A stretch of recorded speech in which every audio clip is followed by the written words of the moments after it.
Thank you very much, everybody. Hello, Des Moines. Oh, it's been a good time we've had in Des Moines. Yeah, I even brought a hat. They said, sir, it is so windy out there. I said, well, my hair is very powerful. It's very strong. It can handle it. But I brought it just in case. It may get pretty bad, but it's pretty windy. So thank you all very much. And I'm thrilled to be back in the American heartland with thousands of loyal, hardworking Iowa patriots. And 20 days from now, we're going to win this state. We're going to win 4 more years in the White House. We're going to keep it going. And I must tell you, I've just looked. A poll just came out. We're up 6. Okay, big deal. Didn't we win by 11 or something? We're up 6. And if I'm up 6, nobody has ever done for Iowa and the Farm Belt and the farmers and all. No more estate taxes, no more anything. I saved ethanol. Ethanol is saved. For me to only be up 6, I'm a little bit concerned, I'll tell you that. Because nobody's going to do for Iowa what I did for Iowa. We've just learned through explosive documents published by a very fine newspaper, the New York Post, that Joe Biden has been blatantly lying about his involvement in his son's corrupt business dealings. And this is a big smoking gun. The newly uncovered emails reveal that a top executive from the highly questionable Ukrainian company, it's an energy company, which paid Hunter at least $50,000 a month, but it's now looking like it could be $183,000 a month. That's a lot of money. Would anybody in this audience take it? I'll take it. We'll take it. Despite the fact that he had absolutely no experience, knew nothing about energy, wrote to Hunter arranging for a meeting to meet with Vice President Joe Biden. I've been saying this for a long time with that family. The same Ukrainian energy executive even sent Hunter an email saying, quote, "We urgently need your advice on how you could use your influence." In other words, Hunter was being paid for access to his vice president father, who was specifically put in charge of Ukraine and Russia. How about the Russia hoax? It turned out that they were the ones that did the Russia hoax. It was them. No collusion. No collusion. These emails show that Biden's repeated claim that he has never spoken to Hunter about his business dealings were a complete lie. It was a total lie. He lied to you over and over because he's trying to cover up a massive pay-for-play scandal at the heart of his vice presidency, and everybody knows it. Everybody in Washington knows it. We've known it for a long time. The fact is, there was never an administration more corrupt than the Obama-Biden administration. There was never. Just weeks ago, Joe stood before the American people in a presidential debate and told you that these claims had been totally discredited and that his son did nothing wrong. But now that turns out to be a total lie. Now we can see clearly that Biden is a corrupt politician who shouldn't even be allowed to run for the presidency. I was pressing Joe Biden to tell the truth because the corrupt mainstream media, right back there, all those cameras right back there, they're corrupt, and they refuse to write the story. There wasn't one time in almost 4 years during my presidency, during the greatest political scandal in U.S. history, a witch hunt, a horrible, horrible, disgusting witch hunt that should never, ever happen to another presidency again, and people should pay for the crimes they committed.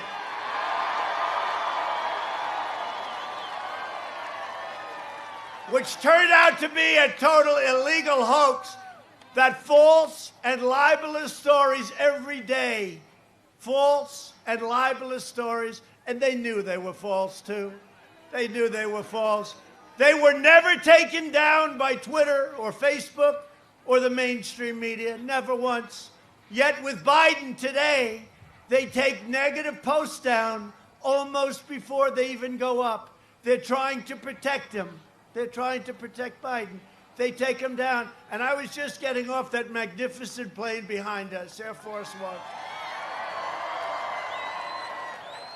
And I had heard, and I just don't know this for a fact, but they say Kayleigh McEnany. You know Kayleigh, right? Kayleigh McEnany. Good Kayleigh. She's so great. She's incredible. They closed down her account. She's the White House press secretary because she's reporting the truth. They closed down her account. So let's see what's going to happen. And did you hear the news? Bruce Orr is finally out of the Department of Justice. Bruce Orr. Him and his wonderful wife, Molly. She wrote all this stuff, and then he goes and he works at the Department of Justice, and he took it. Didn't he bring it to the FBI? The wife writes it. She gets paid a lot of money. Bruce Orr is finally out of the Department of Justice. That's good. A couple of years too late, that's all. He should be not only in the Department of Justice outbox, he should be someplace else, okay?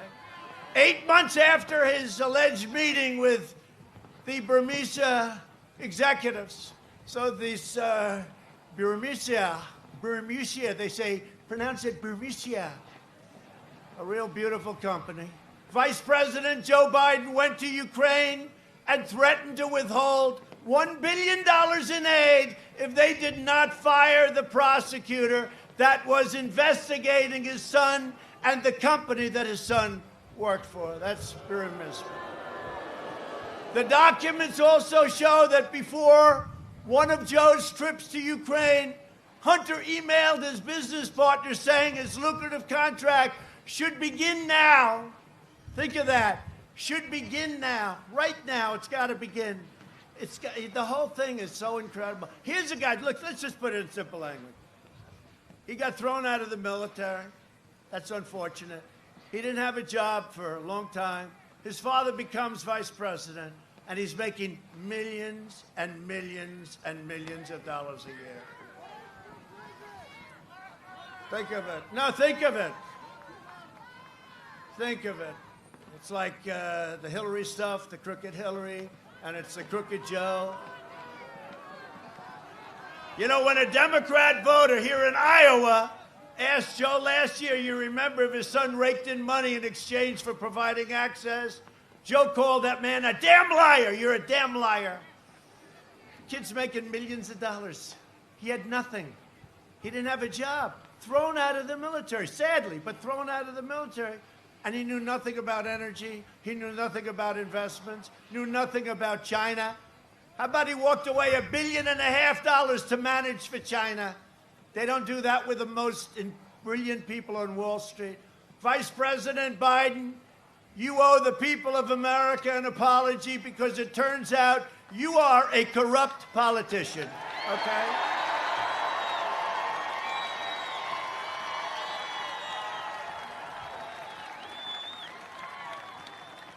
Joe Biden must immediately release all emails, meetings, phone calls, transcripts, and records related to his involvement in his family's business dealings, influence peddlings around the world, including China and including Russia. Hunter raked in a fortune from China while Joe Biden was giving China all of our jobs. They came, you know where they came from, Iowa, and plenty of other places, but they came from Iowa.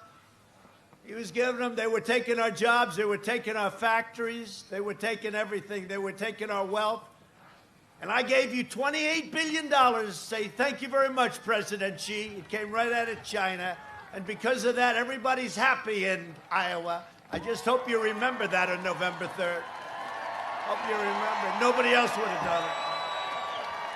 Nobody else would have done it. If the Biden family treated the vice presidency as a for-profit corporation flying around the globe, collecting millions of dollars from China and Ukraine and Russia and other countries.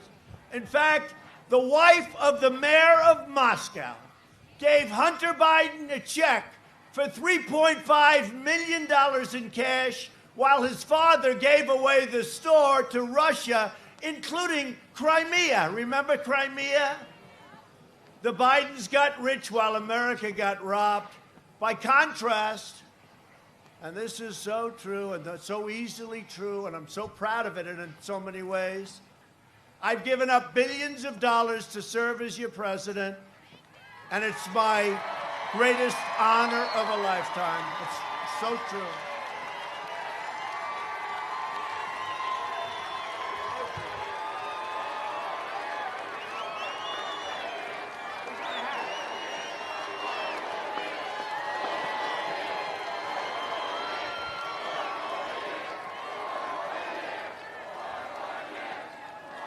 I ran for president because I could not sit back any longer and watch the terrible injustices being done to the American people.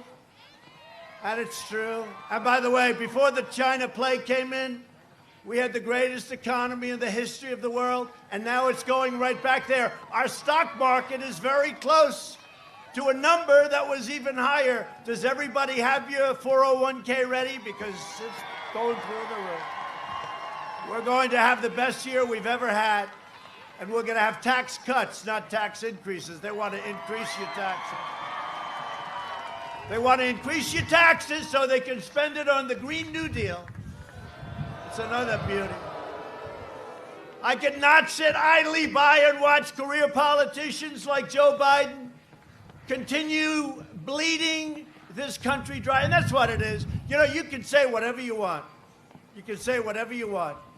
But when you have a kid that follows his father, and by the way, take a look at his brother. His brother all of a sudden is building a big housing development in Iraq. Have you ever built a development before? No, I haven't. Take a look at the whole family. It's a corrupt family. Joe Biden personifies the selfless and corrupt globalists who got rich and powerful at your expense. Take a look at the people that are funding his campaign. People assume that they'd be funding my campaign. I don't want them. We don't want them. We never needed them. We don't want them. But they betrayed American workers, disparaged American values, and crushed our middle class. For decades, Biden and his cronies laughed while they shipped millions of your jobs to their friends in foreign countries, in countries that you've never even heard of. They lived behind gated walls, and they flooded your communities with illegal immigration, deadly drugs, MS-13 savages that assault, rape, and murder innocent Americans. They forced our fellow citizens to live in crumbling inner cities while they spent trillions of dollars on never-ending foreign wars. They just never ended. But, you know, we're bringing all our soldiers back home. You know that. We've been doing it for a long time. And it's not easy. Not easy. The military-industrial complex, not the easiest thing, but we're bringing them back home. We're almost finished in Afghanistan coming in. We're down to a small number coming home by the end of the year, hopefully the end of the year, shortly thereafter. In Syria, we're out, totally out. And by the way, before I did this, we crushed 100% of the ISIS caliphate. 100%. We crushed 100%. We have the greatest military in the world, and by the way, we have built the greatest military in the world.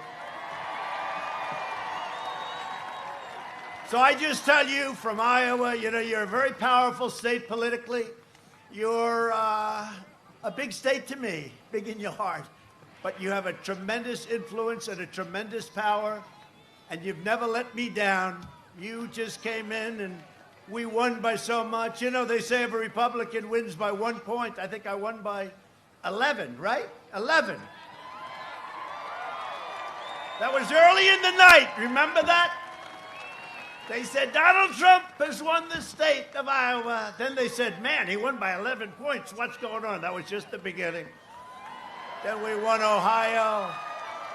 We won Ohio by 8 points. They said, what's going on? You know, it's one thing you win a state, but when you win by a lot, and that was the beginning of something. And I'll tell you what, we have more enthusiasm now than we ever did 4 years ago. There really is true.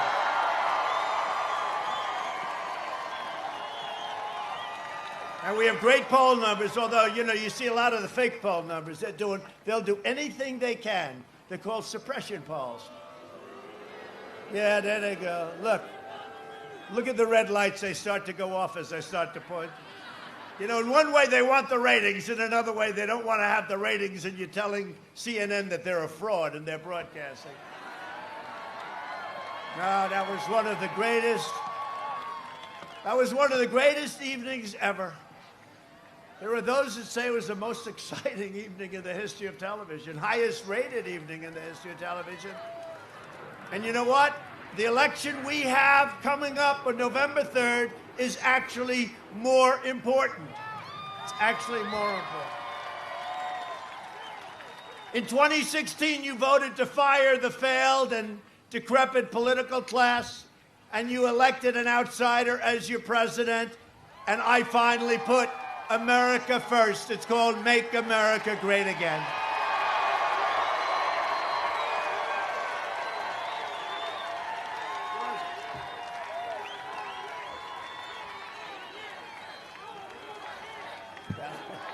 It's windy out here.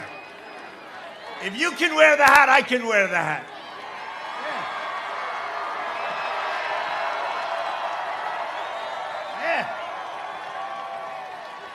Should I take off the tie or not? What do you think?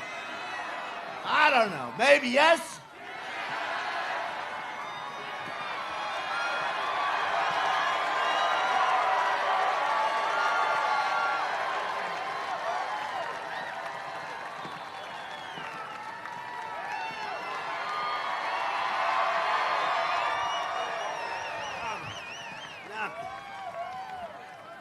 Oh, that feels so much better. That feels better. That feels good. Now we can all just relax and have a good time. No, but it's great to be with you. Seriously, we've had a great history here together. What we've done for you and what we've done for the farmers and what we've done for everything. You know, 2 weeks ago, you had the largest order of corn in the history of our country, right? 2 weeks ago, you had the largest order of soybeans in the history of our country. And the largest order of beef. But you know why? Because China wants to keep me happy, that's why. It was from China, because they know what they've done to us should never have been allowed. They could have stopped it. They didn't stop it. They should have stopped it. The only reason I'm your president is because the previous administration did a poor job, so poor, in fact, that I said, I'm going to run for president. And you know what? If they did a good job, I wouldn't have run.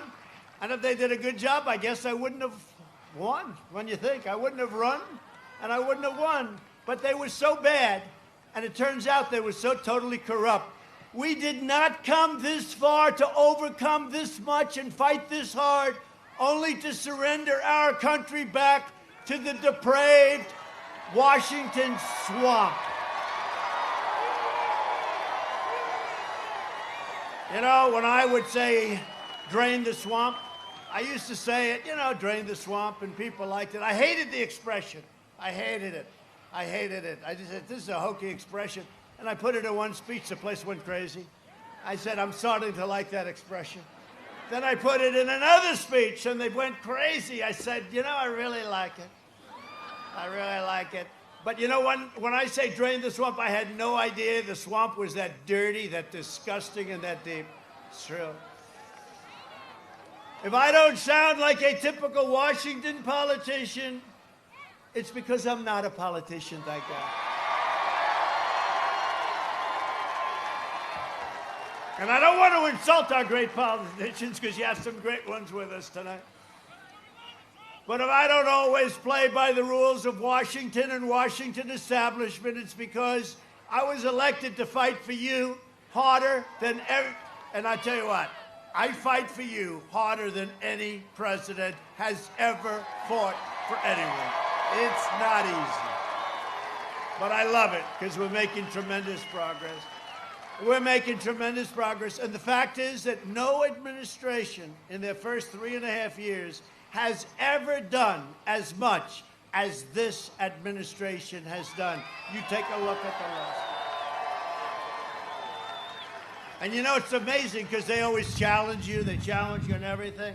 They never even challenge me on that statement. I make that statement all the time. They just stand there. They say, they grit their teeth. They say he's right. We might hate him, but they say he's right. Right now, I'm fighting to eradicate the virus, rebuild the economy, and save our country from the radical left. And that's exactly what we're doing. As a candidate, Joe Biden has made yet another corrupt bargain in exchange for his party's nomination. He has handed control to the socialists and Marxists and the lunatic left-wing fringe that are really running that party. He's not running it. Let's face it, Joe is shot, okay, whether you like it or not. We can all be nice. It's going to be my turn someday. It's even going to be your turn someday, my friends. Someday. But you know, when it is your turn, you can't be president. One thing I've learned, President Xi of China, he's 100%. Putin of Russia, 100%. Kim Jong-un, by the way, whatever happened to that war we were supposed to be in? Kim Jong-un of North Korea, 100%. These people are sharp and they're smart. Joe has lost it. In his best day, he wasn't a smart man. Everybody knows that. But Joe is gone.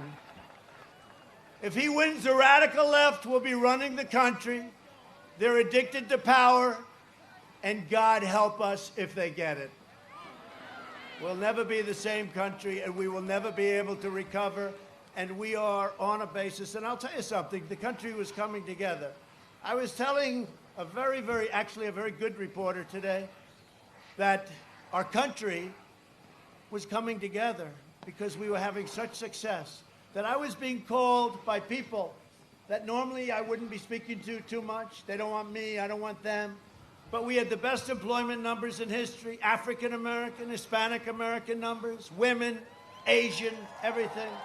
High school diploma, without high school diploma, colleges, PhDs. We had the best numbers in every category. 160 million jobs, we were never even close to that. We were at 160 million jobs. And it was all coming together. People, let's get together, let's talk. You know, it's like splitting up the riches, really, and in a positive way, splitting up the riches. And what happened is we then got hit with the plague. And now it's back to the drawing boards, but we're going to have a strong V. The third quarter is going to be incredible when you see the numbers. Not that I know anything, because I don't want to give you inside information, because I don't have it. They'll say, he's giving away inside information. They are sick. But wait till you see the third quarter numbers, and it's going to be right before the election, before the November 3rd, although a lot of people will have voted by that time. Get out and vote. You got to get out and vote. Got to get out and vote. But we were really coming together, because that's, you know, look, ultimately we want to come together. Everybody come together. And we were really coming together, and then we got hit by this horrible situation. Could have been stopped. China stopped it from going into the rest of China, but they didn't stop it from coming out and going to Europe and the United States and the rest of the world, 188 countries. So we're now putting it together. We had it done, and now we're doing it again. And next year will be even stronger than last year. Last year was the best year we've ever had. And this coming year will be even better than last year.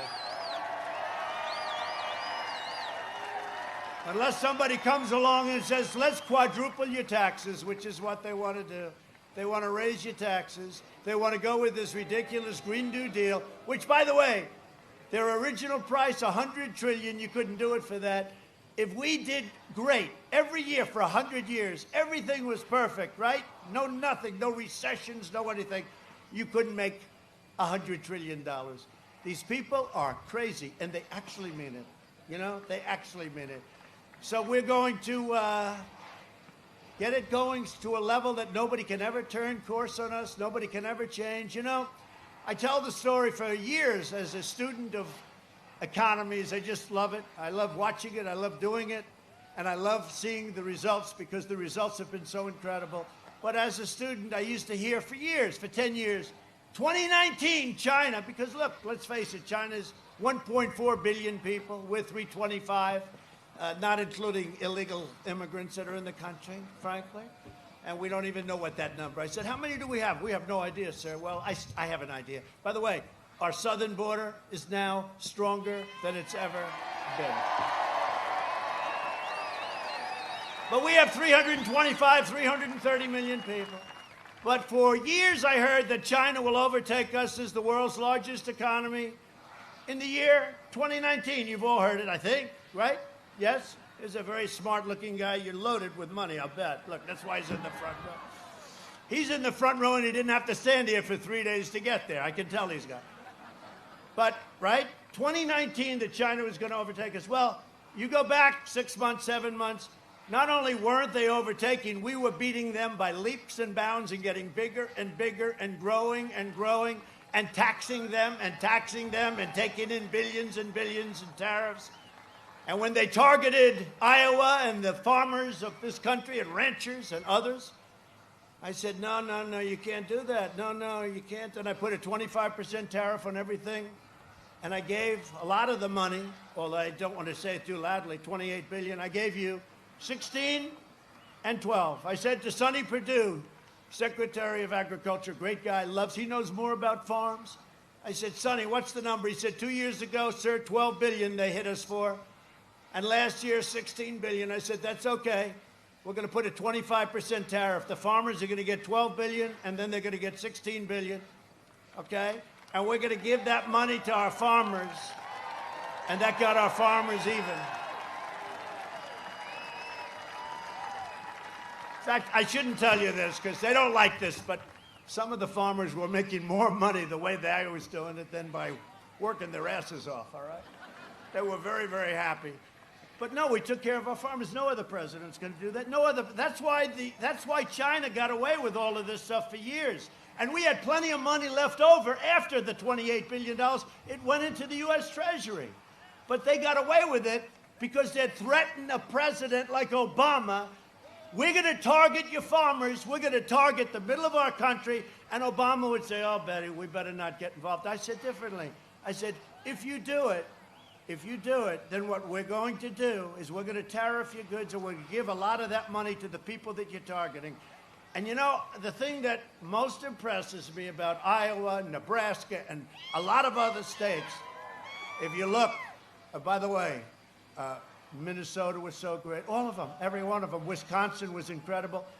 They never came to me and said, sir, you can't let this happen. They're stopping ordering. They're not ordering from us. They never said it. You know what they said? The president is right.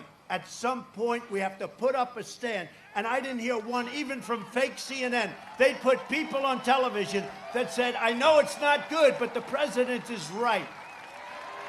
The president is right. You did the right thing. Because otherwise, it puts me in a bad negotiating position. You can't really negotiate. You know, it's tough. It's tough. I'll never forget that about the farmers. It's incredible. The other thing I won't forget, you don't mind if I go off script. This stuff is enough with crazy Hunter Biden and making millions of dollars a day. He made it because of his great intellect.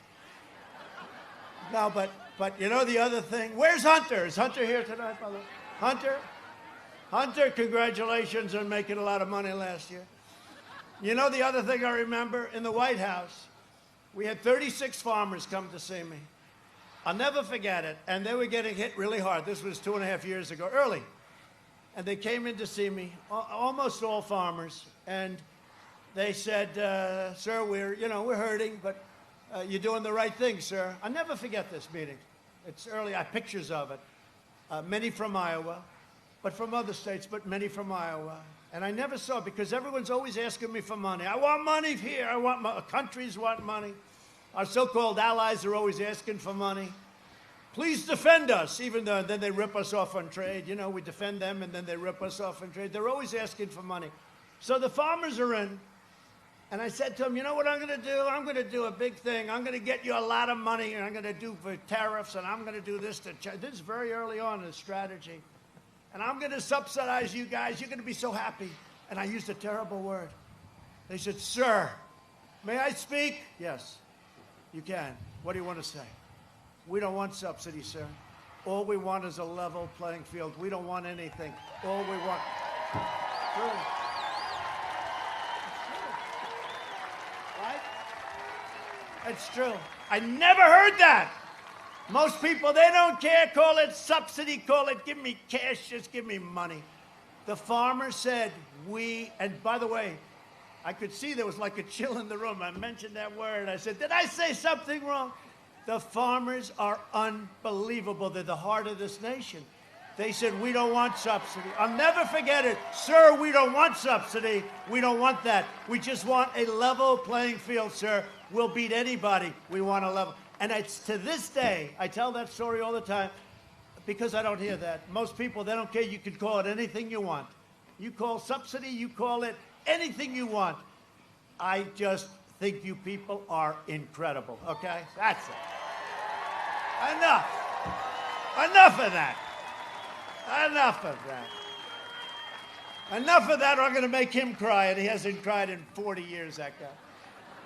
One of the most important issues for Iowa is the whole thing that happened with ethanol. They were killing ethanol.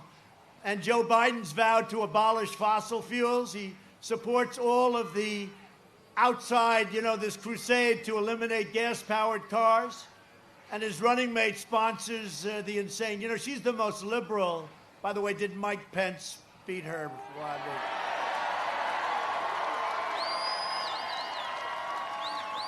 The expression in boxing, or as my friend Dana would say, UFC, if that were a fight, they would have stopped it, right?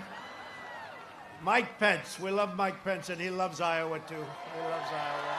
He just left. The Biden-Harris platform will demolish Iowa ethanol. You know that, wiping out the entire industry. And we fought hard for it. We went through the whole thing where we had no demand because of the pandemic. And we all fought hard to keep it going and keep the ethanol going. And we did the 12 months. I did 12 months. Remember, it was 8 months. I said, why not 12? And they couldn't give me a very good answer. But I made it year-round and 15%, right? Up from the 10, 15%. And it's great stuff. And when the market comes back, which is coming back, but in the meantime, you have inexpensive gasoline. That's not so bad, right? That's not so bad. Because nobody ever thought they'd see gasoline with a 2 in the front of it and less. And we've saved all of our energy jobs. And whether we like it or not, when we are having problem with energy, I called Russia and I called Saudi Arabia, and they reduced production by more than 10 million barrels a day, and our entire energy was saved all over the world, frankly. They're not doing it for us, but they're doing it for, let's say, everybody. And we have an incredible country, and we saved our energy industry, our energy jobs, and we are energy independent, and it's a beautiful thing.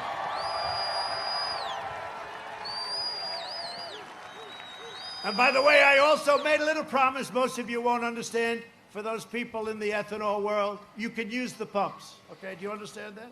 You can use the pumps. In other words, you don't have to go out and spend hundreds of millions of dollars on new pumps. Because, with the additional ethanol, the additional power, some people say, oh, make them buy new pumps. No, I don't want you to buy new pumps. You don't have to. So for those people that understood what I just said, you know what I'm talking about, right? Using the pumps, that'll be okay.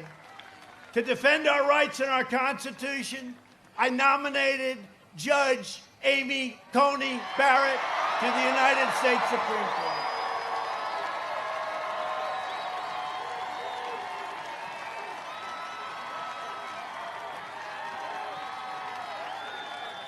Right? And I'll tell you, I don't mind running against Sleepy Joe, but I wouldn't want to run against her right now. She has to promise. Please promise me, Amy, you'll never run. No, she's been great. She's so outsmarting these people with bad intention. You look at some of the questions that are being asked, and it's so obvious. These are not great chess players, let's face it. Let's face it, they're not great, but they're horrible, just horrible, nasty, and she handles it like nothing. She's a great intellect. And one of the reasons, she has a highly respected professor who's been teaching for many years, said she was the single greatest student that he's ever had. And that sold me. I believe in that kind of thing. It's called intelligence. I believe in intelligence. But I just want to, haven't spoken to her in a few days, I want to just say that we made the right choice, right, with Amy.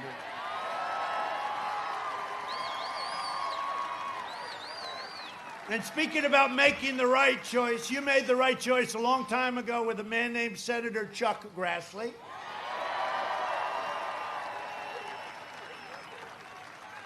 And you made the right choice, and you're going to do it again, I hope, because she's great, Joni Ernst.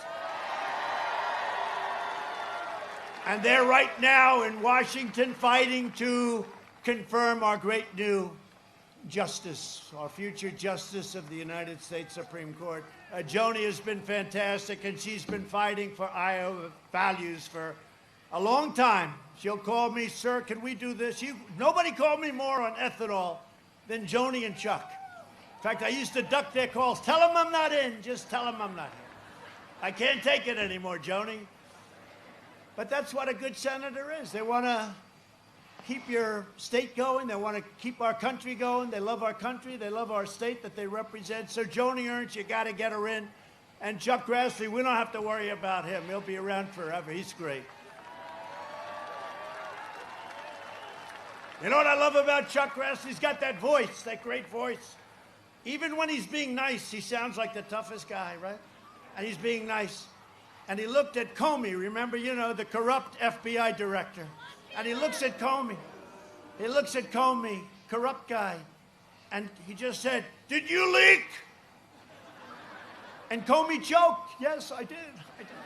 He said in the House. Now let's see what happens to him. But I'll never forget Chuck Grassley. And he didn't mean it to be mean. He just sort of like got that rough voice. Did you leak? What? Yes, I gave it to my college professor friend from Columbia, yes. Remember that? We love Chuck. What a piece of work he is. If Democrats win, they will pack the Supreme Court with radical left judges who will shred our Second Amendment. And believe me, if they win, your Second Amendment is gone, okay? They'll empower violent mobs and shield deadly criminals and terrorists. Very simple. Joe Biden refuses to even answer questions unpacking the Supreme Court. How about this? They go up to him, do you want to pack the court? I'm not going to answer that question. You know why? Because they don't ask it if he doesn't, you know. Me, it would be like, forget it. But they say, you were going to pack the court, sir? I'm not going to answer that because I don't want to say. Oh, okay, good. Next question. Can you believe it? This is the essence of our country. We can't allow this to happen. And the other thing is, they don't ask the second. I put up a list of 45 great, brilliant, conservative, in our case, justices that go by the Constitution as written, et cetera, okay? So he's got to put up the name of justices or judges, whoever he'd pick, to become a justice of the Supreme Court. He's not doing that. They're not asking that question. They don't ask. Did you see the NBC thing last week where they had an NBC town hall? It was designed for a child, okay? When I get in, they ask me things that nobody ever even contemplated could be thought of. This guy, they're asking him these questions. Nobody can believe it. In fact, NBC took a lot of heat. They took a lot of heat. Biden's agenda would be a catastrophe for Iowa seniors. Everybody knows that. For years, Biden tried to cut Social Security and Medicare. Do you remember that? You do know he wanted to cut your Social Security and your Medicare. Now Biden is pledging mass amnesty and federal health care for illegal aliens, decimating Medicare and destroying your Social Security. And the problem is we all have a heart. I say it all the time. I'd love to take care of everybody all over the world. The problem is our country can't afford it. And if you start saying we're going to give free education, we're going to give you Medicare, we're going to give you health care, we're going to give you everything, our country will be flooded with millions and millions of people that are going to come from all over the world. They will decimate our country. You can't do it. Biden cares more about illegal aliens than he does for your senior citizens. It's true. I remember when they asked a question at the debate where the Democrats were up there. You had all these Democrats. They started off with 26. And in fact, I said, there's no way they picked Kamala because she treated him worse than anybody else. And her poll numbers were dropping like a rock, right? But they asked, who is going to give money, health care, to illegal aliens? And they all raised their hand. Remember Joe? He's looking around. Oh, yeah, he didn't understand the question. He did. You know, at least he has an excuse because he has no clue what the hell they're asking. But do you remember his position? He was like this. Their hands are all up. We're going to give all our money away. Forget about all you people. That's a big crowd, by the way. Look at that. Show it. Show it, please. Turn those cameras, please. That's a beautiful crowd. That's beautiful. But remember, Joe, so he's standing there. He's going to give health care to illegal immigrants, people that come into the country illegally, in other words, right? They come in illegally. And under a plan, they have the manifesto. They want to give them a lawyer. That's what we need is more lawyers now, okay? They want to give them a lawyer. They want to give them education. They want to give them health care. But they asked the question, and I said, wow, because I think they had like 26 people originally, but every one of them raised their hand, including Sleepy Joe. And what happened is Joe's like this, everybody other hand, and Joe, you could see he's, you know, for 47 years, he's got the itch because he's like, he knows this isn't going to work. He's saying to himself, because, you know, there's still something left, not much, but he's saying to himself, there's a natural instinct, right? A political instinct. And his shoulder went up, and then his hand. So I don't know. I don't think I'm even going to hold it to him. I'm not going to hold him. I get enough. How about the no fracking? We will not frack. Do you understand me? We will not. Then he gets a nomination. He goes to Pennsylvania, where they are reliant on energy and fracking and the jobs. Probably 900 to 1 million jobs, right? Goes there. The day after he says he's not fracking, he says, we will frack. We will frack. And they don't hold it to him. If I ever did that, it would be the end. But never going to be the end for us either, is it? Huh? You know that. Never going to be the end. Because we have something going that nobody has ever had going. We have a relationship with the people that nobody's ever had. Not because, you know, I do think I'm a nice guy. You know, a lot of people, they say suburbia, the suburban. I've saved the suburbs, okay? I've saved the suburbs. Then I heard I'm not doing well with suburban women, okay? I got rid of. No, it's true. They say that. But, of course, they said that last election, too. He will do terribly with women, terribly. And then when I did great with women, they said, man, he did well with women. Same thing's going to happen. You know what I find? Suburban women, period, they want security. They don't want their home values going down. They don't want a low-income housing project built in the middle of suburbia next to their house. And we have a rule that's a disaster. It's a regulation. And I said to Ben Carson and some people, I say, I want to terminate it. They looked at me. They go, well, we can amend it. I said, you don't understand. I want to terminate it. You all know about it. It's a disaster where they change the zoning and they make it impossible, and you end up with low-income housing all over the place. And remember this.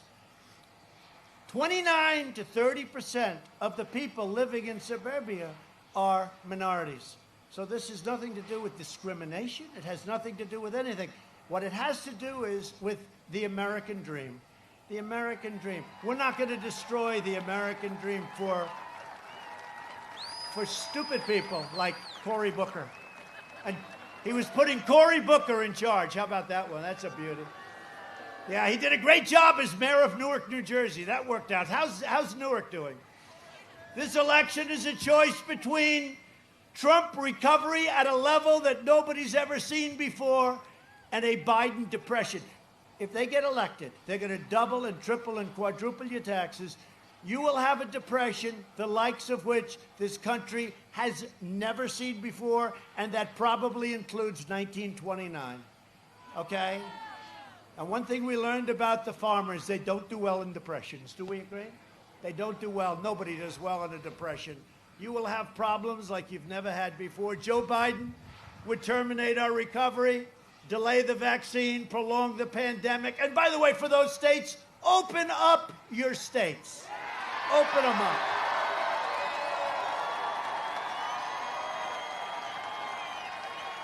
Watch. On November 4th, all these Democrat governors that have lockdowns, right? You know, I said right at the beginning, I think it was me that came out first. You know, they'll try to say 20 years ago somebody said the same thing. But I said the cure cannot be worse than the problem itself. And if you look at what's happening with these lockdowns to children, get the children back to school.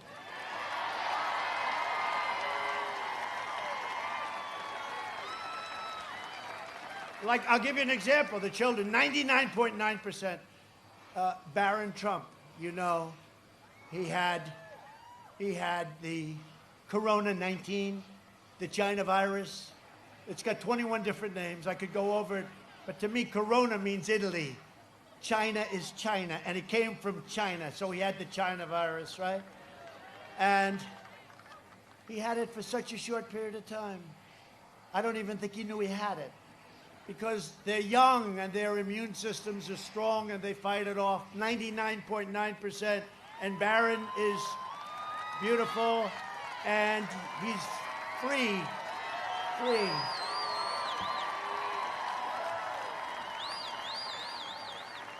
In fact, my wife, our first lady, who loves Iowa, by the way, our first lady, she put out that Barron has tested positive.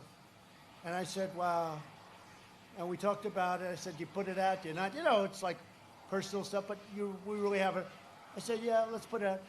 Barron tested positive. Within like 2 seconds, it was, Barron is just fine now. He's tested negative, right? Because it happens. People have it and it goes, get the kids back to school. We got to get the kids back to school. Get them back to school. All right? Get them back. Get them back. And when I had it, you might have read, maybe most of you don't know this, but I had it too. I didn't love it, but you know, it's a little tough, and you have a temperature, and you don't feel good. And the scarier part is, you know, where's it going? It's fine. You're at a 101 or a 102, and then you say, I don't love this. You haven't had a temperature in years, and then all of a sudden you have it. But you see what happens to people.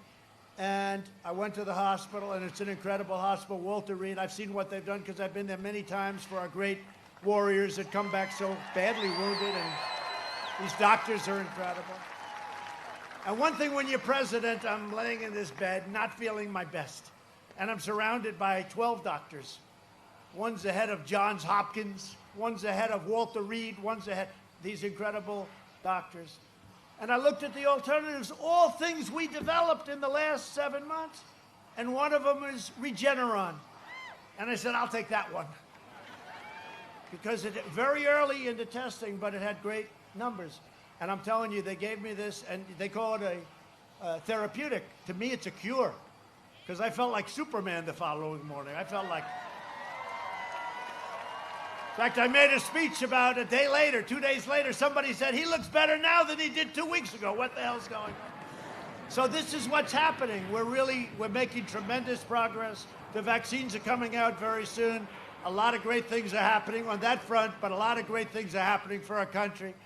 I'm working to make the antibody treatment that I received I want to give it to all of the people that qualify for it. People in hospitals, people just before they go to hospitals. We'll clean out our hospitals. Eli Lilly makes a very similar drug, and we're going to do it free. We're going to do it free. It's not their fault. We're going to do it free. So we're in that process of getting an emergency, it's called emergency use authorization, and we're going to Regeneron and the Eli Lilly comparable drug.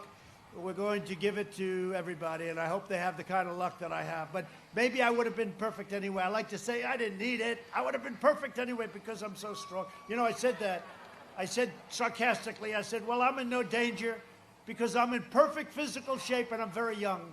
And CNN goes and reports, President Trump lied to the American public. They said, can you believe this? This is, I was telling last night, we had an incredible rally in Pennsylvania. Oh, they're doing it to CNN. I thought they were doing it to me. I said, we don't have too many of them anymore. Do you ever notice, you know, at the beginning when we started, we'd always have the phony people that stand up and, you know, raise their voice, then go home to mom and get bawled out. I don't know. I shouldn't be talking about this because all of a sudden we'll have, but we don't have that anymore.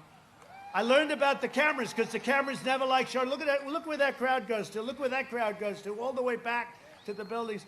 And I'm always telling, I never thought the cameras could move.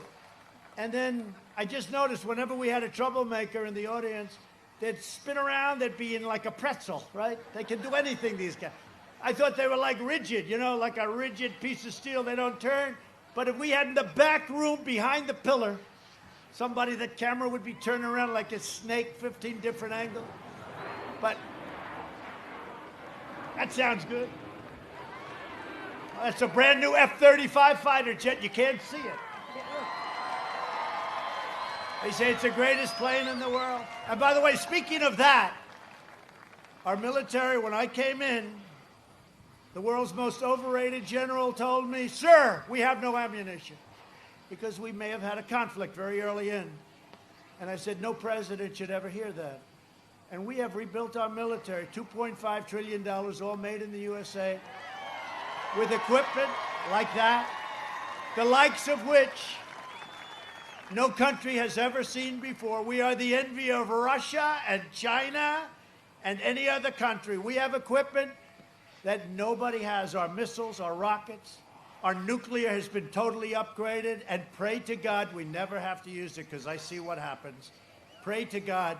But if we didn't have that, we could be in very big trouble. It's a very tough situation.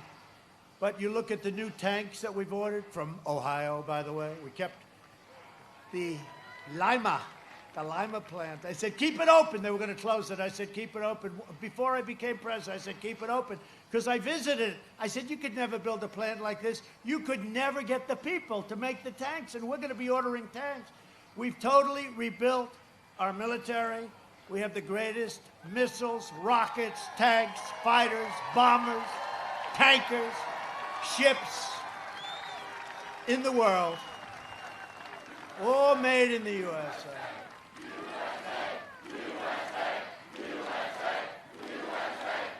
You can be proud of your country. Look at this young, handsome farmer. You going to be a farmer someday? You going to be a farmer? Huh? He goes, hell yeah. I'd like to be a farmer too sometimes, I'll tell you. We're joined tonight by some incredible friends and great people. Your governor, who's done an incredible job, Kim Reynolds, and Kevin, her husband. Where's Kevin?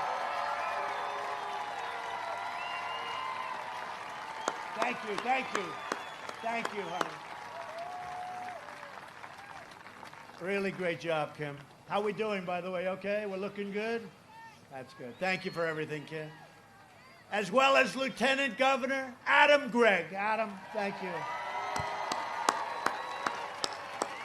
Thank you very much, Adam. Great job.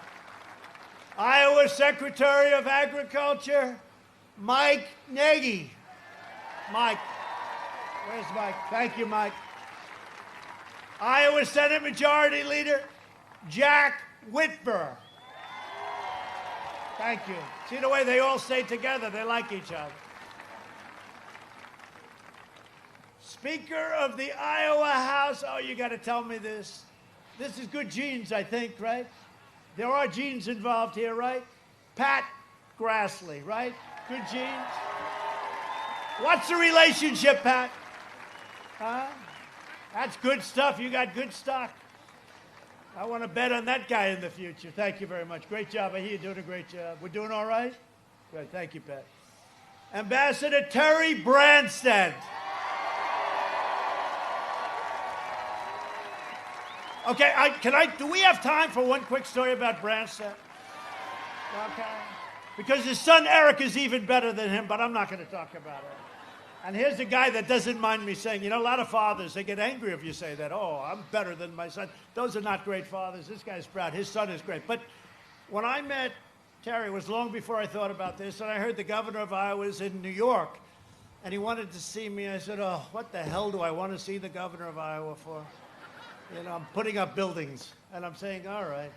And I invited him before I ever thought about really doing this, you know, early on at least. And he came up, and a humble guy, great guy, handsome guy, that face, right? And he sat down. I figured I'd give him like 5 minutes. Kim, no longer than that, 5. And I ended up spending an hour and a half. I said, that is the smartest governor.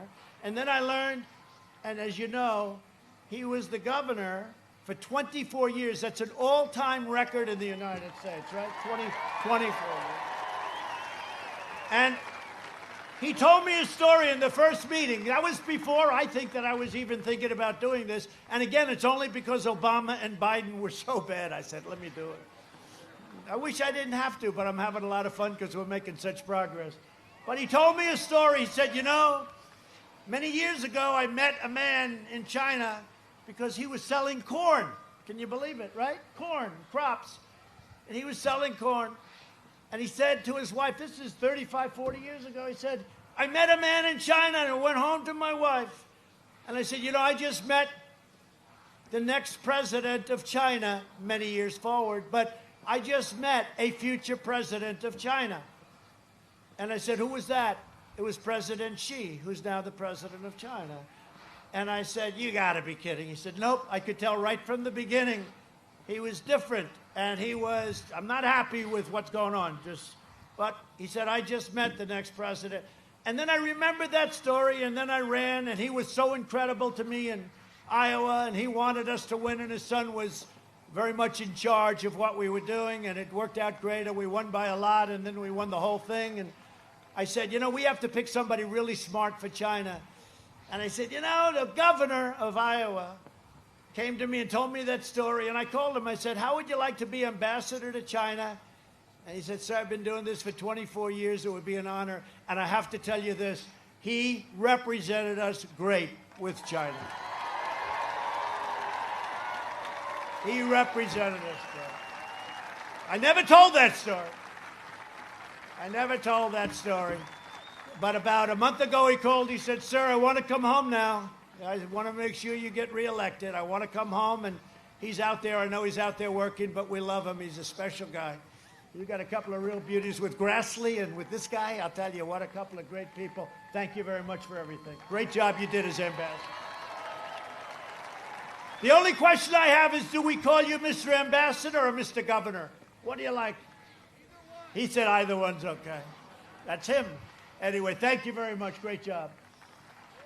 I want to introduce another one who's one of the best, maybe the best in the whole country. He's the chairman of the Iowa GOP, Jeff Kaufman.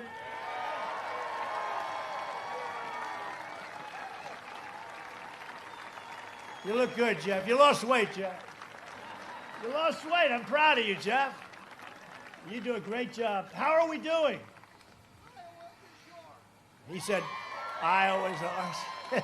Always be careful. He said, Iowa's yours. I said, never say that. The last one, you know, Beto, remember when he said he was running for president, he was doing okay, and he was on the cover of a third-rate magazine called Vanity Fair, and he made the statement, I was born to do this. I said, that's the end of his political career, and he was born to do it. That didn't work out. I hear we're doing great. Thank you very much, Jeff. Thank you very much. I appreciate it. Congressional candidate, a star, a guy who's going to be fantastic, David Young. David, thank you. You got a lot of good candidates. We're also joined by a very special guest, one of the greatest wrestlers in American history. You know that, right? He's an unbelievable guy. I've known about him for a long time. Do we all love Jim Jordan, our congressman, right? Right? Jim Jordan is a great wrestler, a great NCAA champion and all. A lot of people don't know that, but Jim's from Ohio. But he says the greatest of them all is a guy named Dan Gable. You ever hear of Dan Gable?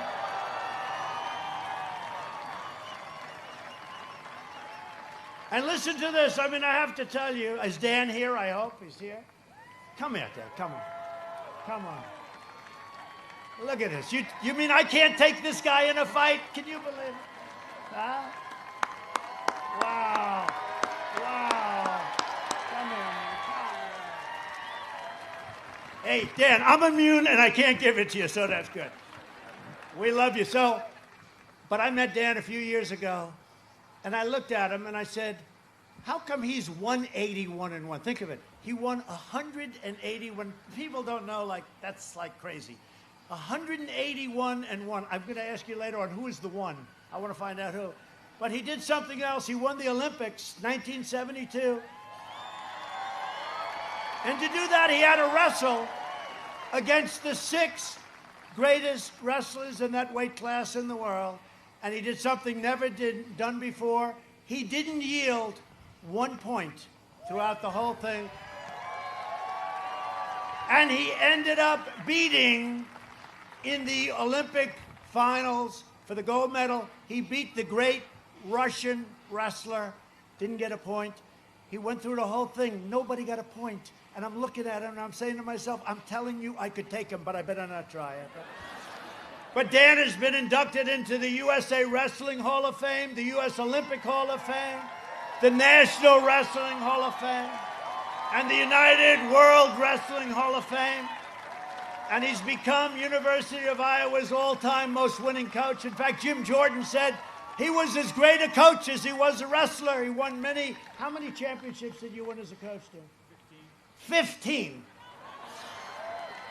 And I come from a town where you have the Jets, they never win. You have the Mets, they never win. He won 15. That's called talent. It's called extraordinary talent, actually. And what I did is I thought about it. I thought about it long and hard. We're very selective.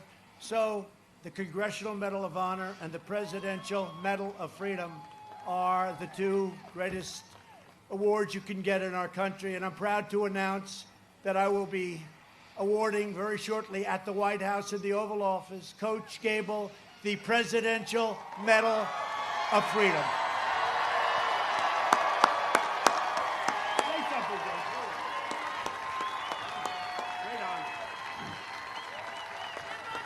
Wow. That's humbling. That's humbling because that's the highest honor. I'm used to winning and doing it on the mat. But because I did it so many times on the mat and in other places, that I'm actually getting some other awards where I can just do it and they give it to me.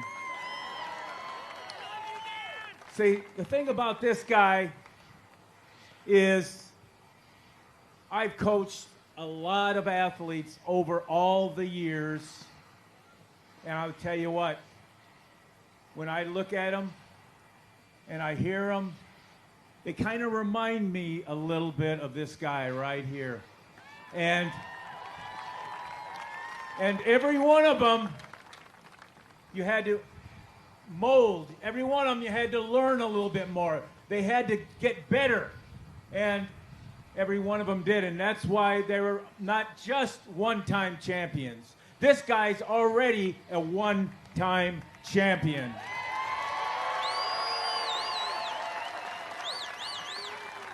But because he's open for learning and he's already very competent, that he's going to be a multi-champion President of the United States of America.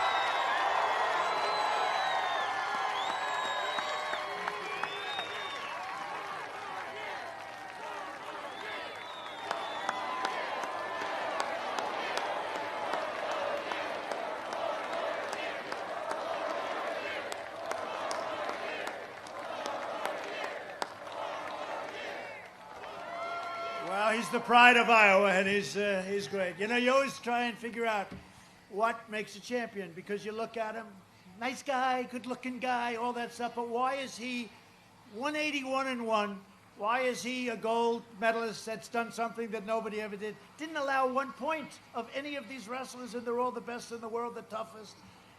And there's just something different, and you'll probably never figure it out. It is with great champions. You see it, and you see it all the time with great champions, but there are very few. Jack Nicklaus, you see it.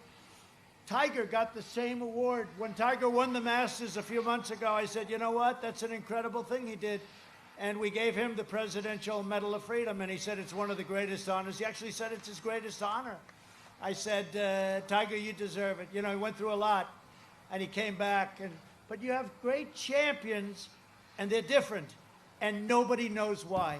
That man is different, and he's a champion, and it's an honor to present you to the people that love you most, Iowa. Thank you. Thank you. Under my administration, we built the greatest economy in the history of the world, and now we're doing it again. We've got a V shape. We're going to see some very big numbers, and you're seeing it. In my first 3 years, family income increased by $6,000. That's more than 5 times the gains in all 8 years under the last administration. African American income grew 9 times more than it did under Biden and Obama.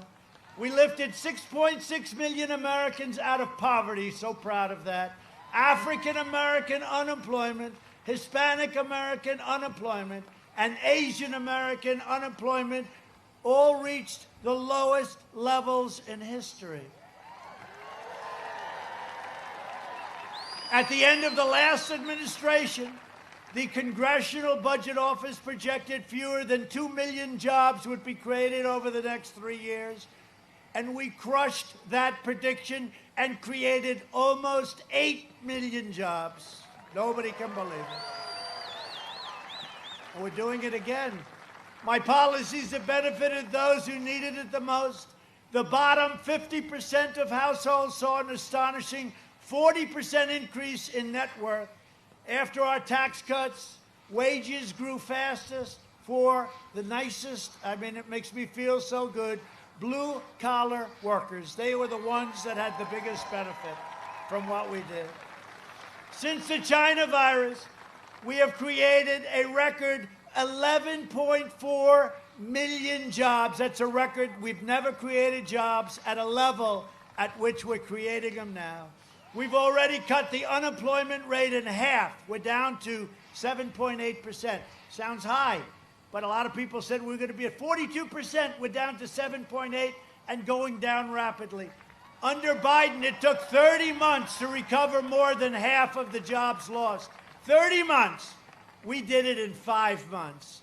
Jobs have been recovering. Think of this. Jobs have been recovering 23 times faster than the Obama-Biden recovery. 23 times faster. Not 23%, 23 times faster. I've spent the last 4 years reversing the damage Joe Biden inflicted over the last 47 years. He supported NAFTA, a disaster. Now you have USMCA. It's the best. It's now kicked in. He supported TPP, would have destroyed your farms, would have destroyed everything, and our auto industry would have been gone.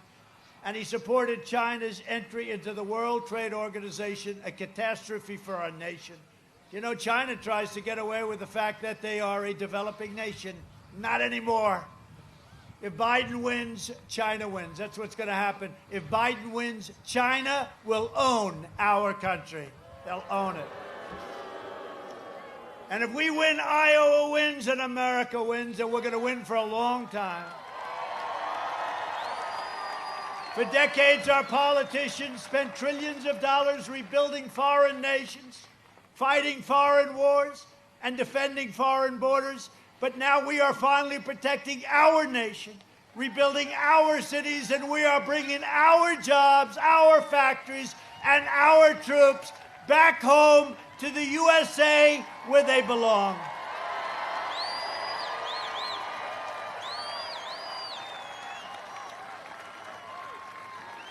And as I mentioned, one of the things that was very important to me was to eliminate the very unfair estate tax or death tax on small businesses and farms. So now if you love your child and you're a farmer and you think he's doing a great job or she's doing a great job and she wants to keep the farm or he wants to keep the farm, there is no more estate tax where they have to go out and borrow a fortune to pay the tax.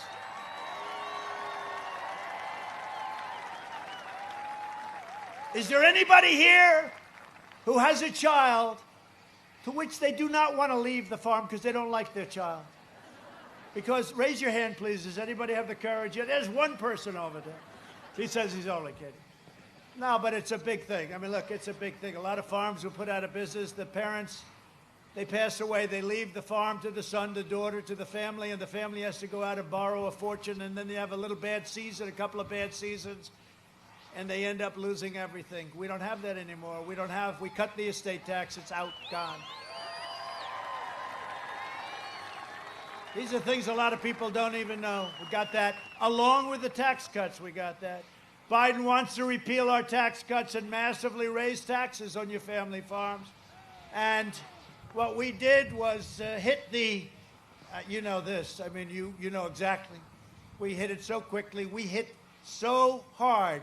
We hit so strong on this whole tax situation because the farmers were being treated unfairly, so unfairly with respect to taxes. I quickly issued a major disaster declaration, and I will be with you every step of the way. I think Kim will say this, your governor, when you had floods all over the place, you were like a large-scale swimming pool. I hate to say it, Iowa. I looked at the pictures that your governor sent. I said, Kim, I never knew that this was oceanfront property.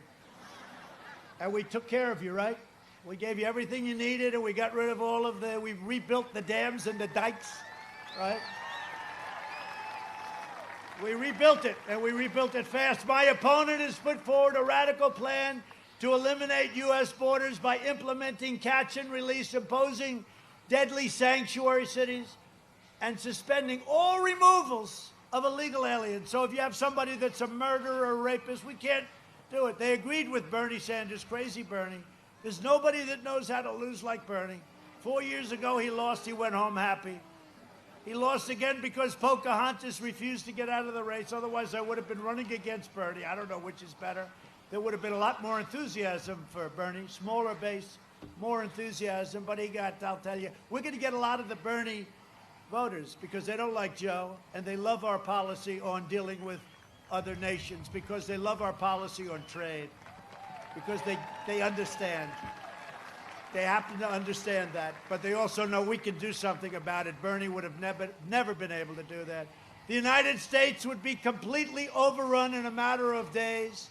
Under my leadership, we achieved the most secure border in U.S. history, and we are finishing the wall. It's now over 400 miles long. It's already built, and as I said, Mexico is paying for the wall.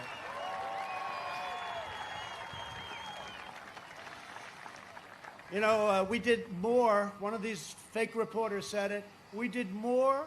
One of the only politicians that's ever run, forget about politician, but one of the only politicians ever run that actually has done more than he or she has promised. As an example, I campaigned a lot in Iowa. I never mentioned the word Space Force. But when I got into office, I realized I looked at Russia, I looked at Kim Jong-un, I looked at China. I said, we need a Space Force. And we got Space Force. I never talked about it in the campaign trail.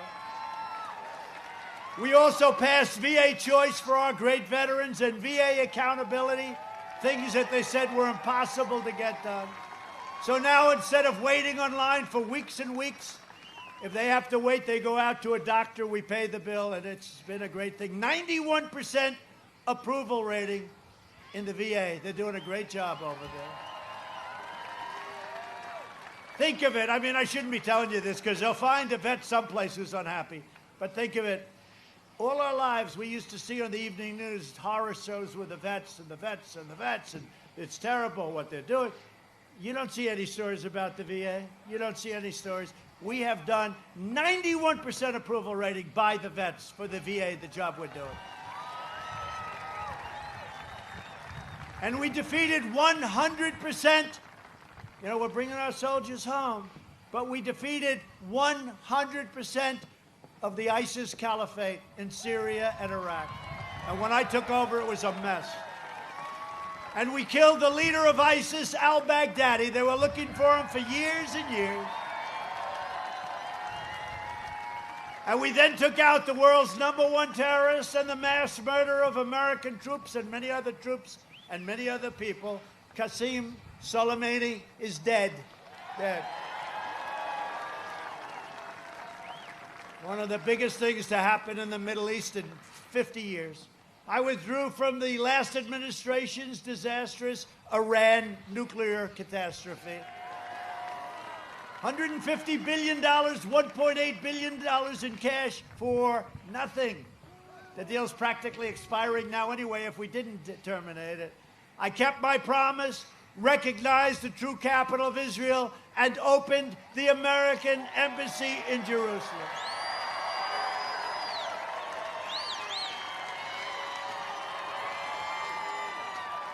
And you know that presidents have been talking about that for decades. Every president said they were going to do that, then they never had the guts to do it.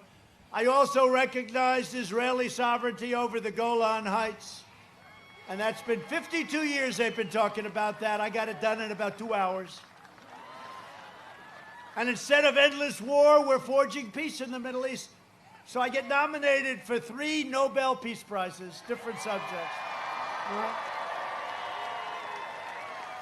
And I told the story the other night. I was in Florida, Pennsylvania. I told our First Lady, darling, we're going to have the greatest publicity I've ever had tonight. I got nominated for the Nobel Prize. Do you know what that is, darling? Let's go home. So I leave for the first time in a long time early. I get home. I turn on the television. They talked about your floods in Iowa. They talked about how's Iowa doing the crops? How's this happening? How are they doing in Florida? 3, 4 stories, one after another. Where's my Nobel Peace Prize? They don't talk about it. I said, you know, darling, this news is a little tough. It's a little tough to crack. When Obama got his Nobel Prize, it was so early, he didn't even do anything. He still doesn't know what he got it for. They said, why did you get it? He said, I have no idea. And it was the biggest story. It was all over the place. With me, I got 3, and they got 3 nominations. Nobody talks about it. So at least I figured I might as well mention it, right? Kim, I should mention it, right, Kim? Kevin, right, Kevin? Kevin, stand up, please, Kevin.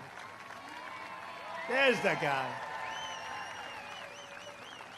They went on a hunting trip. My son, Don, he loves hunting, and he went, Kevin, Don, and about 300 of the governors, your previous governor's friends, and they all went hunting, and it was like 25 degrees below zero.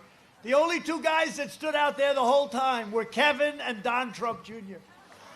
And they came back. Everyone else was back in about 15 minutes, Terry, right? They were all back, and they wanted to go back into the lodge. The hell with this. And after a weekend, my son comes back, and Kevin comes back, and you 2 guys didn't even know what they were talking about. You didn't know what the problem was, right? People don't know that about Don, and they don't know that about... But Kevin is fantastic. Thank you, Kevin, for being here. Appreciate it. He's a real guy. So I'm ending the old wars, and Biden will lead us into new wars, and we did more in 47 months than Biden did in 47 years, and that's a fact. And if you look at the Democrats, they're pushing the most far-left agenda ever put forward by a presidential nominee. Their plan would destroy your Social Security, destroy protections for pre-existing conditions. Biden vowed to terminate our travel bans on jihadist regions. You know, I got the travel ban. Everyone said, oh, that's not nice. I said, really? It's not nice to come up and blow up cities either, is it? We won in the United States Supreme Court, and he wants to end it. And surge refugee admissions by 700%, meaning 700%, opening the floodgates to radical Islamic terrorism. No, thank you. No, thank you, Sleepy Joe. He'll ban school choice, and he'll ban charter schools, very important places, and it all starts. You know, civil rights all starts with the education, and we need school choice. In the second term, I will provide school choice to every parent in America. We've already started. We've already started. You know, it's an incredible thing because it's great education for less money. It's sort of a crazy thing. Less money, great education. And just to sort of finish up, a vote for Republicans is a vote for safe communities, great jobs, and a limitless future for all Americans. Over the next 4 years, we will make America into the manufacturing superpower of the world, and we will end our reliance on China once and for all. It's already happened.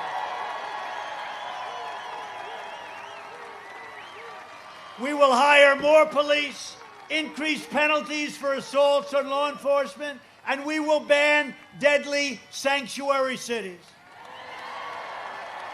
We will uphold religious liberty, free speech, and the right to keep and bear arms, your Second Amendment. We will strike down terrorists who threaten our citizens, and we will keep America out of ridiculous, horrible, endless foreign wars. We will maintain America's unrivaled military might. We have never, ever been even close to as strong as we are right now. Greatest equipment ever in our history. And we will ensure peace through strength. And if you remember when I ran, they said, oh, he's a very militant kind of a guy. We'll be in a war the first week. Well, where's the war? Where's the war? And I'm making other countries pay because, you know, NATO, they weren't paying their bills. They were delinquent, to use a New York real estate term. They weren't paying their bills. I said, you got to pay. The Secretary General of NATO is my single biggest fan. They're paying $130 billion a year more now because I said, look, you got to pay. You got to pay. They rip us on trade, and then we're supposed to protect them, the European Union. So NATO. So they're paying $130 billion more, going to $410 billion more each year. So that's it. Where are the wars? He's going to get us into a war. Where are the wars? They don't want any part of us. Nobody wants any part of us in the world. And we're tired of being ripped off as a country. We will end surprise medical building. We will, you know, the surprise medical building is a disaster. It's ending as of January 1st. Require price transparency, all signed, all done, January 1st. Can you imagine if I lose and I've done all these things, they kick in on January 1st? You're going to say, boy, that Biden's done a great job on price transparency. And they'll say, what do you think? And he has no idea what the hell it is. And further reduce the cost of prescription drugs. We went to a favored nations clause so that we will pay the lowest drug prices in the world, okay? We will strongly protect Medicare and Social Security, and we will always protect patients with pre-existing conditions. America will land the first woman on the moon, and the United States will be the first nation to land an astronaut on Mars. And you know, when I took over, NASA was basically closed. It was shredded. It was nothing. And now it's the #1 preeminent space center anywhere in the world by far. We will stop the radical indoctrination of our students and restore patriotic education to our schools. We will teach our children to love our country, honor our history, and always respect our great American flag. And we will live by the timeless words of our national motto, in God we trust, and it won't change. For years you had a president who apologized for America. Now you have a president who is standing up for America and standing up for the great people of Iowa. So get your friends, get your family, get your neighbors, get your workers and co-workers, and get the hell out to vote, because if I don't get Iowa, I won't believe that one. I may never have to come back here again if I don't get Iowa. I'll never be back. You understand that, Kim? I will say this, there has never been a president has done more for farmers and ranchers, for the Farm Belt, for Iowa. There's never been a president that's even come close to what I've done. And I will say that, and I'll say it loud and clear. I'll say that loud and clear. From Cambridge to Council Bluffs, from Cedar Rapids to Rock Rapids, from Davenport to right here in Des Moines, we stand on the shoulders of Iowa patriots who gave their blood, sweat, and tears for this beloved nation. We inherit the legacy of American heroes. Just nobody has anything more than what you have. So much. Look at yourselves and look where you've come. Look even in the world of politics. Iowa. It's Iowa. And by the way, as long as I'm here, Iowa, and I made this pledge to you 4 years ago, Iowa will always come first in the rotation. You know what that means, right? There's a lot of pressure. Let's put them back. I said, no, you're not putting them back. You know why? Because that's called the opposite of cancel culture. That's called a great American tradition. Iowa will always be number one, okay? You can forget it. We inherit the legacy of American heroes who crossed the oceans, blazed the trails, settled the continent, tamed the wilderness, laid down the railroads, dug out the Panama Canal, raised up the skyscrapers, won 2 world wars, defeated fascism and communism, and landed our brave American astronauts on the face of the moon. So much you've done. We made America into the single greatest nation in the history of the world, and the best is yet to come. Proud citizens like you help build this country, and together we are taking back our country. We are returning power to you, the American people. With your help, your devotion, and your drive, we are going to keep on working, we are going to keep on fighting, and we are going to keep on winning, winning, winning. Because we are one movement. We are one people and one family. We are one glorious nation under God. And together with the incredible people of Iowa, we have made America wealthy again. We have made America strong again. We have made America proud again. We will make America safe again. And we will make America great again. Thank you, Iowa. Thank you. Thank you very much.